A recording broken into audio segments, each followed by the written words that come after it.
बच्चों, आज के लेक्चर में हम देखेंगे डिविजिबिलिटी रूल फॉर 4 एंड 8। जैसे हमने प्रीवियस लेक्चर्स में देखा था, फर्स्ट लेक्चर में हमने क्या देखा था, डिविजिबिलिटी रूल फॉर 4, 5, 10। फिर नेक्स्ट लेक्चर में हमने देखा था 3 एंड 9। ठीक है, आज के लेक्चर में हम देखेंगे 4 एंड 8 का। इस लेक्चर में हम लोग देखेंगे कि डिविजिबिलिटी टेस्ट है क्या 4, 8 के लिए। तो जैसे प्रीवियस लेक्चर्स में 2, 5, 10 हमने क्यों लिया था, क्योंकि तीनों के लिए हमको सेम ही कंसेप्ट था, नो चेंज। ऐसे ही 3, 9 का भी सेम कंसेप्ट था। आज हम लोग जो देखेंगे 4 एंड 8, इसका भी एकदम सेम ही कंसेप्ट है। ठीक है, तो चलो हम लोग स्टार्ट करेंगे। तो 4 की डिविजिबिलिटी के लिए हमें देखना क्या है, पहले देखो हम डेफिनेशन देखेंगे। A number is divisible by 4 if last 2 digits form a number divisible by 4। मतलब क्या है कि किसी भी नंबर को अगर आपको बोलना है कि वो डिविजिबल है 4 से, तो हम क्या देखेंगे, उसके लास्ट 2 डिजिट्स देखेंगे। तो किसी भी नंबर का अगर लास्ट 2 डिजिट हमारा 4 से डिविजिबल है, तो वो नंबर हमारा क्या हो जाएगा, 4 से डिविजिबल हो जाएगा। जैसे यहाँ पर एग्जाम्पल है 316। तो 316 में देखो 16 है लास्ट 2 डिजिट, तो ये जो 16 है हमारा 4 से डिविजिबल है ना। मतलब ये नंबर हमारा 316 जो है वो हमारा 4 से डिविजिबल है। डिजिट का नंबर लो, अगर उसके लास्ट 2 डिजिट 4 से डिविजिबल है, तो हम लोग क्या बोलेंगे, वो नंबर हमारा 4 से डिविजिबल है। जैसे हमने अगर आपको बोलेंगे चलो बताओ ये नंबर 4 से डिविजिबल है या नहीं, तो आपने इतना नंबर देख के डरना नहीं, लास्ट के 2 डिजिट देखना है। लास्ट के 2 डिजिट अगर हमारे 4 से डिविजिबल है, तो ही हमारा ये पूरा नंबर 4 से डिविजिबल रहेगा। तो 80 हमारा जो है 4 से डिविजिबल है। 4 2 ज़ा 8, ये हमने क्या देखा, 80 हमारा 4 से डिविजिबल है। मतलब ये नंबर हमारा जो इतना नंबर था बड़ा, वो नंबर हमारा 4 से डिविजिबल है। तो डिविजिबिलिटी 4 के लिए हमें क्या देखना है, लास्ट 2 डिजिट्स देखना है। अगर लास्ट 2 डिजिट्स हमारे 4 से डिविजिबल है, तो वो पूरा नंबर हमारा 4 से डिविजिबल हो जाएगा। अच्छा, अब आगे चल के हमको ये याद कैसे रहेगा किस में 2 डिजिट है किस में 3, तो आपको इसका ट्रिक हम लास्ट में बताएंगे। देखेंगे डिविजिबिलिटी रूल फॉर 8। तो 8 की डिविजिबिलिटी क्या है, तो उसके लिए हमें क्या देखना है कि किसी भी नंबर का अगर लास्ट 3 डिजिट्स हमारा अगर 8 से डिविजिबल है, तो हमारा वो नंबर 8 से डिविजिबल रहेगा, अदरवाइज नॉट। जैसे यहाँ पे जो एग्जाम्पल है, तो एग्जाम्पल में हमारे देखो क्या लिखा हुआ है, 5016। तो 50 अगर हमने डिवाइड किया तो क्या आएगा, 0 एज इट इज़, 8 2 ज़ा 16।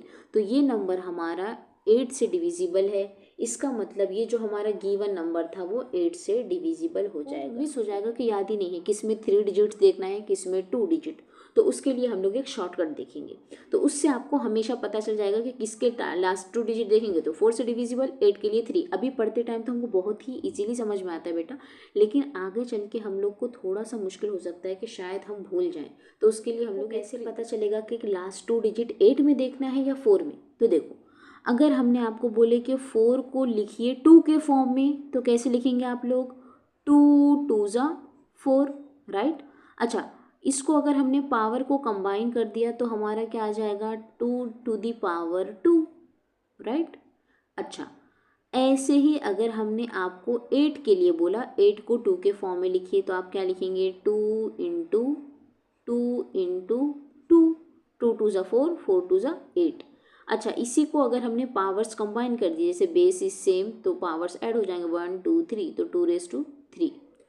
तो इसका मतलब क्या हुआ, ये हमने बताया क्यों। तो अब देखो यहाँ पे हमने 4 के लिए क्या देखा था, डिविजिबिलिटी रूल का, last 2 digits are divisible by 4। तो देखो 4 को जब हमने पावर के फॉर्म में लिखा तो ऊपर पावर क्या आया, 2। मतलब अगर किसी भी, अगर हमको देखना है कि वो 4 से डिविजिबल है या नहीं, तो देखो यहाँ पे पावर क्या है हमारा 2, तो मतलब समझ जाना कि लास्ट के 2 डिजिट्स चेक करना है 4 के लिए।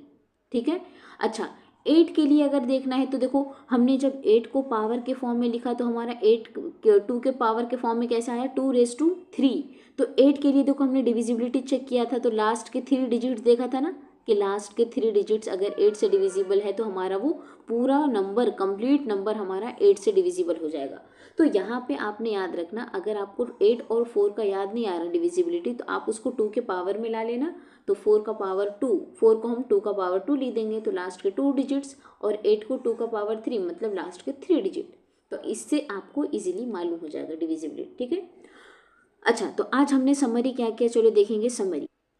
तो समरी हमने किस किस चीज़ का देखा बेटा डिविजिबिलिटी आज, 4 एंड 8 का। तो 4 के लिए हमने क्या देखा था, लास्ट 2 डिजिट्स डिविजिबल बाय 4, और 8 के लिए हमने क्या देखा, last 3 digits are divisible by 8। तो हमारा यहाँ पे डिविजिबिलिटी रूल्स के कितने कुछ नंबर। अब नेक्स्ट लेक्चर में हम लोग देखेंगे डिविजिबिलिटी रूल फॉर 6 देख लेंगे एंड 12 देखेंगे, ठीक है। इसके बाद हम लोग देखेंगे 7 एंड 11 का। ये भी डिफरेंट है, ये दोनों को एक लेक्चर में कर लेंगे, ये दोनों को एक ही लेक्चर में, ठीक है। तो अब आपने क्या करना है, अभी 3 लेक्चर्स में हमारे जितने भी नंबर्स की डिविजिबिलिटी कंप्लीट हुए रहे, 2 3, अभी आज 4 भी हो गया, 5 6 नहीं हुआ है, 7 भी नहीं, 8 9 10, ठीक है। तो इतने नंबर्स का आपको अब किसी भी चीज़ का प्रॉब्लम नहीं होना चाहिए। हर नंबर्स, अब इतने नंबर जितने हो गए ना, इसके आपको डिविजिबिलिटी इजीली आपको समझ में आना चाहिए कि किस क्वेश्चन में आपकी कौन सी नंबर की डिविजिबिलिटी रूल लगेगी वहाँ पर। तो आपको अच्छे से प्रीवियस लेक्चर्स को अच्छे से रिवाइज करिए और उसकी प्रैक्टिस करिए क्वेश्चंस की, ठीक है। और नेक्स्ट लेक्चर में हम लोग अपने नेक्स्ट नंबर्स की डिविजिबिलिटी चेक करेंगे। तो आज के लेक्चर में हम लोग इतना ही कंप्लीट करेंगे। Like, share and subscribe our channel. Thanks for watching.